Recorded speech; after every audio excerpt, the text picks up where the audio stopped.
Hello friends, I'm Tanvi Abhang and I'm going to talk about ion exchange chromatography. Before I talk about ion exchange chromatography, I want to tell you guys a very interesting story about two friends.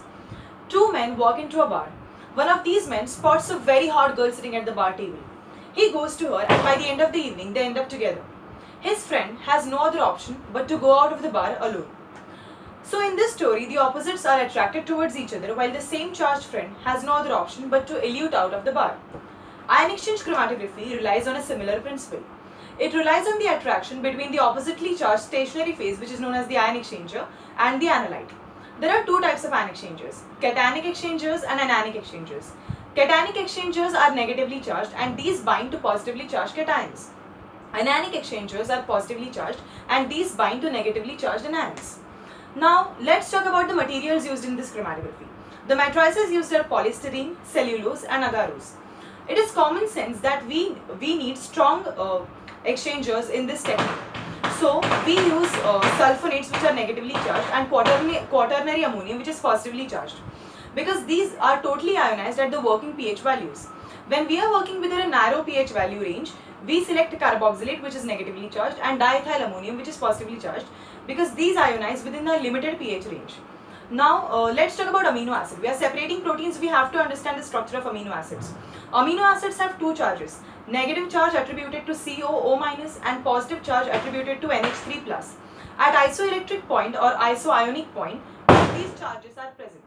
So the total net charge on the amino acid is 0. Now, if I decrease the pH of the solution, that is if I increase the H+ ion concentration, the H+ is going to go and bind to the COO- and the COO- is going to be neutralized. The amino acid is going to become positively charged.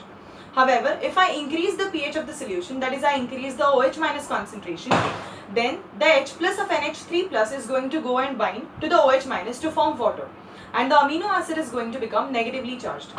Now, if the amino acid is stable below its isoelectric point, that is when it is positively charged, I am going to use a cationic exchanger. If it is stable above the isoelectric point, that is when it is negatively charged, I am going to use an anionic exchanger.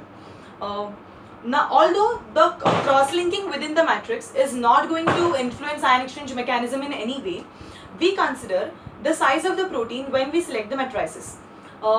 Now let's talk about the eluent. The eluent is the buffer solution in which I am going to add my protein mixture and pass it through the chromatographic column. The pH of the eluent should be such that it is 1 unit above or below the isoelectric point. Generally, anionic buffers are used with cationic exchangers and cationic buffers are used with anionic exchangers. The last thing I am going to use is the elution buffer. The pH of the elution buffer is selected in a way that it breaks the interaction between the stationary phase and the analyte, so that I get my analyte in the elution buffer.